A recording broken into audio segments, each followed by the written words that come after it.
And then you fast forward a few years, 1987, 13 years old. The Brewers started the season 13-0, and Molitor had a 39-game hitting streak that year, and Juan Nieves threw still the franchise's only no-hitter during that 13-game winning streak. He no-hit the Orioles that year. And raise your hand if you've ever heard of Juan Nieves. Definitely haven't. So yeah, exactly.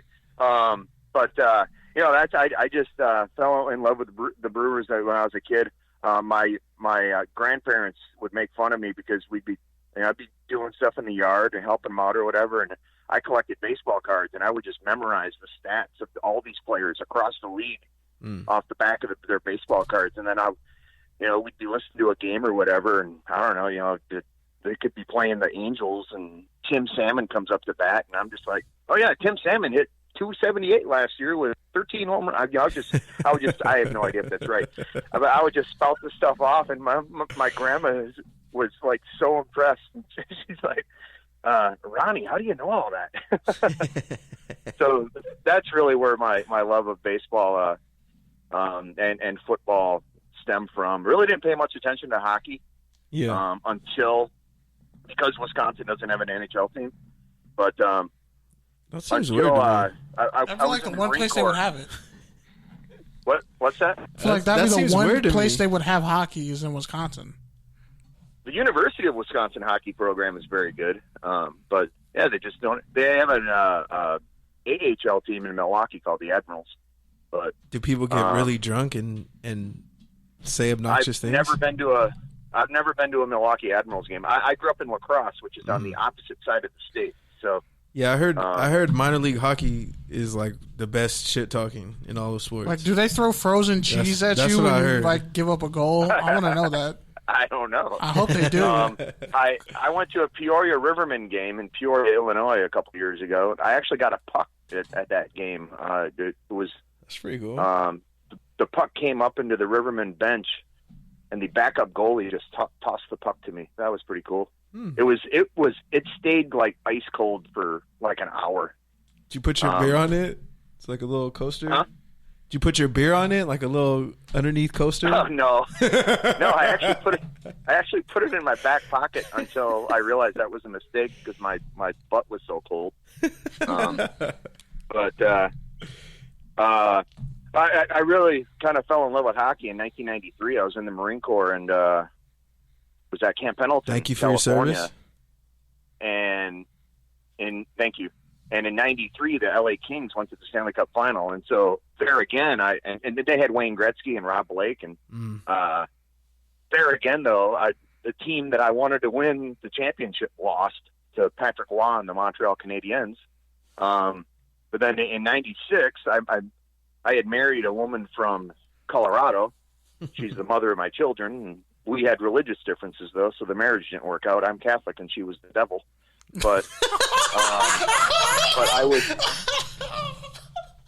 I was in Denver because that's where she's from, when the Colorado Avalanche won the Stanley Cup, and that was really cool to be in the city at the time. And then in 2007, I was actually in North Carolina. Also, I think it was in like 2006 or 2005 when the Carolina Hurricanes won the Stanley Cup, and I actually got to touch the Stanley Cup that year. And then moving to St. Louis and going to Blues games. It's just hockey. I think hockey is the best professional sport to attend in person. Some people find it difficult to follow on television, but hockey is so great live. I would put baseball second with that as far as seeing the game in person. Football and basketball are really made for television sports. Yeah, I can see that. But hockey and baseball, though, are just phenomenal to watch in person. And so that's kind of where I fell in love with. Sports have always been a big part of my family. I had a couple of aunts who were all-state basketball players. And and like when I was a kid, I mean, the Bucks teams that I followed were Sidney Moncrief and Terry Porter and Terry Cummings and Jack Sikma. You know, those were my Bucks teams. And so it's so refreshing now. But those '80s Bucks kept losing to the Celtics in the Eastern Conference playoffs. So they never got over the hump there. And I still hate Danny Ainge to this day. Yeah, trust me, no love lost here. He was such a dirty player. I didn't mind Bird or McHale or Dennis Johnson or who's the Chief? Parrish. Robert. Robert Parrish. Yeah, Robert Parrish. I didn't mind those guys, but yeah, I hated Danny Ainge. So it's so refreshing now to see the Bucks with Giannis and Middleton, and they're actually really, really good. And that's why it sucks that we've got this coronavirus shut down and we don't have the NBA right now. Yeah, and Giannis was on a mission for Kobe. I could see he was finding even another extra gear on top of the extra gears we've been seeing him hit already. Yeah. Mm-hmm. So, and with that, because you touched on being a veteran, being a Marine, with everything that you learned as a Marine, how just in this time period, like it's weird, it's a shutdown, everybody's freaking out, but how are you just kind of handling things on your end? It's fine. I'm working on my second book. It's going to be called A Sports Fan's Guide to Route 66. That's cool. That's why I was at the Rose Bowl for the NFLPA Bowl. Well, not just that, but one of the reasons why I was at the Rose Bowl for the NFLPA Bowl. That's cool. I also went to a Cal UCLA football game. It was the last regular season game. Got a good nap. At the end of November. That Cal UCLA game was my first ever trip to the Rose Bowl. I'm sorry. And then I kind of got a behind the scenes look at the NFLPA Bowl, so I was able to get some more information for the book. But Pasadena and the Rose Bowl, that's right on Route 66. Yes, sir. And so the book covers sports from high school to pro. Today I talked to the superintendent at Stroud High School in Stroud, Oklahoma, and I wrote about the 4 high schools and 2 Division II universities in Edmond, Oklahoma. And tomorrow I'll move on to Oklahoma City with the Dodgers AAA team and, of course, the Thunder. My wife and I went to an Oklahoma City Thunder game on, October 30th, I think it was. So we took 2 months to travel down Route 66. The first game we went to was the Chicago Blackhawks game on September 25th. It was a preseason game, and then the last game I went to was a UCLA basketball game at Pauley Pavilion, and in between was that football game. The Lakers issued me a media credential, so I interviewed LeBron James for the book. So that was my one big get, along with Anthony Davis and Dwight Howard. But covered a Northern Arizona football game, University of Tulsa football game, Illinois State University football, University of New Mexico men's and women's basketball, and several high school games along the way too. I got campus tours at University of Illinois Springfield and Missouri State and Missouri Southern. So this book is the Home Run on Wheels book was a lot easier to write because it was about our own experiences traveling to all these stadiums and talking to people in foster care but this book is more of a research travel book. So sounds like you're putting together an almanac. Yeah, a lot more work going into it. I'm at 105 pages right now, and wow, and Oklahoma City's on page 72 of that. So I still have a lot to fill in on the back end, with Texas and New Mexico, and Arizona and California. It's amazing though, man. It really keep is. It up. And when you're talking about the Rose Bowl, just remember that Vince Young's knee was down in the first quarter against USC in the national title game.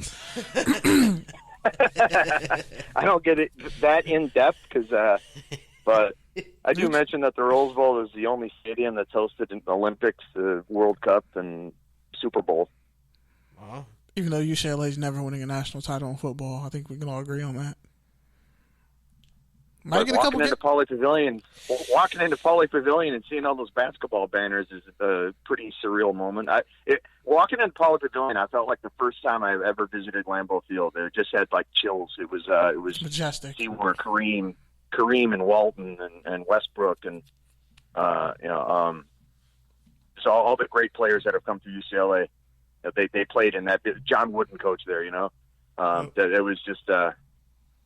really, really cool to see a game at Pollard Pavilion. And they beat San Jose State that night. All right, Ron. So thank you for taking some time to talk with us, on draft night. Before we let you go. Yeah, we're kind of all over the board. So that's the show, so don't even worry about it. That's how it works. The more conversational and the more, real we can get, the better. But and that Ezra line, I'm going to remember it. But with that, why don't you let our listeners know where they can find you and keep up with you, all that good stuff. Yeah, so my Twitter is Ron_Clements. That's CLEMENTS. And the book, Home Run on Wheels, is at Amazon and Barnes & Noble's websites. And just remember that proceeds from book sales are being donated to foster care organizations. And the Sports Fans Guide to Route 66, I had hoped to publish that sometime in 2020. But like I said, this is a lot more time-consuming than I thought it would be. So it's probably going to be more like in early 2021. Well, best of luck, man. Thank you so much. Stay safe, stay healthy, you and your family. And have a good night. We'll see how the rest of the draft plays out. Yep. Thanks for your service, too. Thank you. Bye.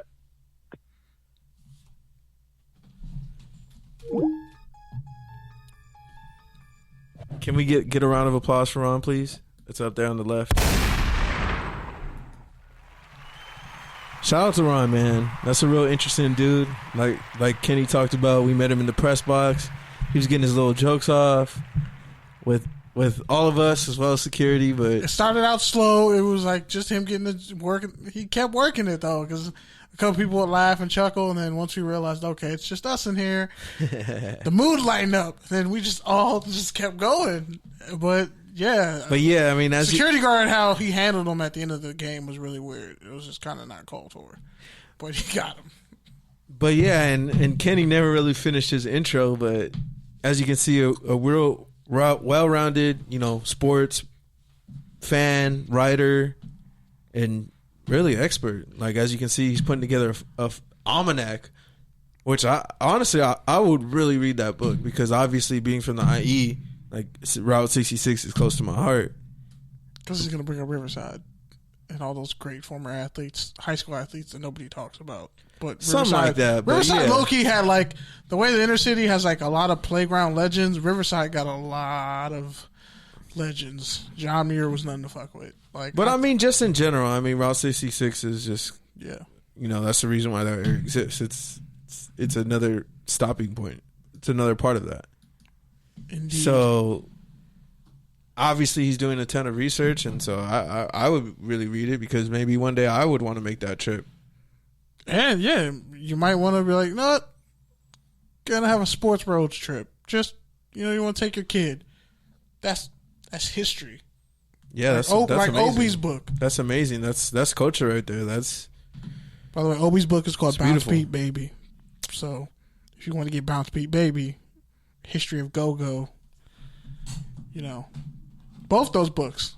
We know some dope authors / journalists / writers who have amazing stories to tell. And honestly, it's kind of what the fabric of what this podcast is like. So I'm thankful we get to sit and hear their stories. Like, we heard a bunch of stories off the air that we can't all repeat. And there's just a lot. But when you hear the stories Eddie has, and just the recall of just information like that, like he said, that whole tribute band, that went way over our heads.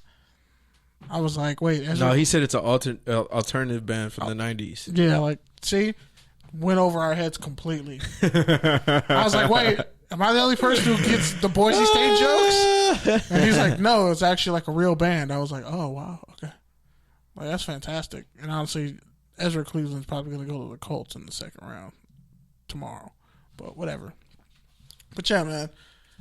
He had there's so much stuff in his bio, the way that whole interview kind of played out.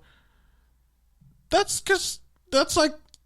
one of the best ways someone can tell you about themselves. It's just when random stuff comes up. And they're like, oh yeah, and this one time. Oh yeah, this one time. Those are some of the best conversations.